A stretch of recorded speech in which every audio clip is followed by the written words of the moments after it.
Decided actions. Husbands, love your wives as Christ loved the church and gave himself up for her. Ephesians chapter 5, verse 25, the English Standard Version. In studying the book of Ephesians, particularly chapter 5, many have become preoccupied with the concept of submission.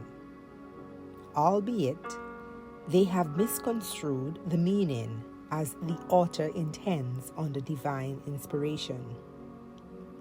Wives are required in the context of a Christian relationship to put their husbands and their needs above themselves.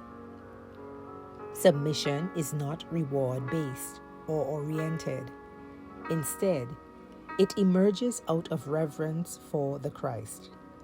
When wives serve and respect their husbands, they serve and respect the Lord, according to Matthew chapter 25, verses 35 through to 40. What is especially intriguing is the instructions to the husbands, the Christian husbands, that is.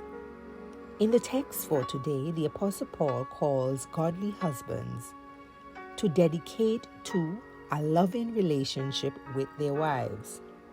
Interestingly, husbands are called to have Christian love for their wives. The Greek word used is agape and not eros. Husbands are to love their wives unconditionally, and this love is not erotic. While sexual desires have a place in a Christian marriage, it is agape that will make the marriage last. When the physical desires fail, it is the unconditional love that will prevail. One commentator opined, and I agree, Paul provides a high standard for the love a husband should express to his wife, the example of Christ for the community of believers. The husband's love should involve a deep, lifelong commitment and the willingness to make any sacrifices necessary on her behalf.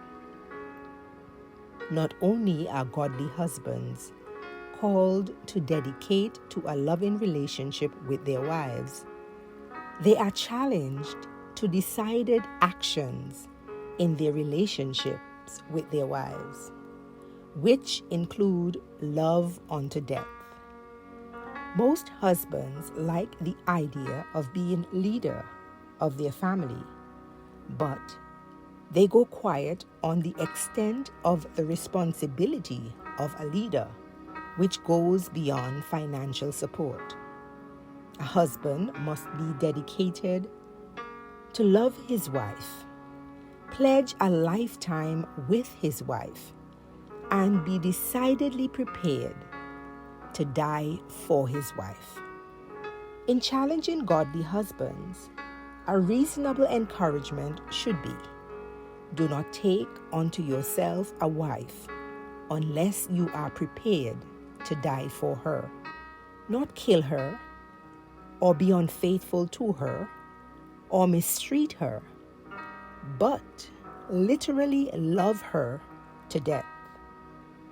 Lord, women are obligated to submission in marriage, according to Ephesians chapter 5, verses 22 through to 24. And men are challenged to imitate you in loving their wives, yet today's generations often reject these principles. Lord, may today's Christian women and men seek to live according to the high standards you have called us to. Amen. You have been listening to Morning Manna with Reverend Bonnie EBW Smith, Superintendent of the Moravian Church Antigua Conference and Minister of Christian Education. Have a wonderful, wonderful, wonderful Wednesday. God bless you.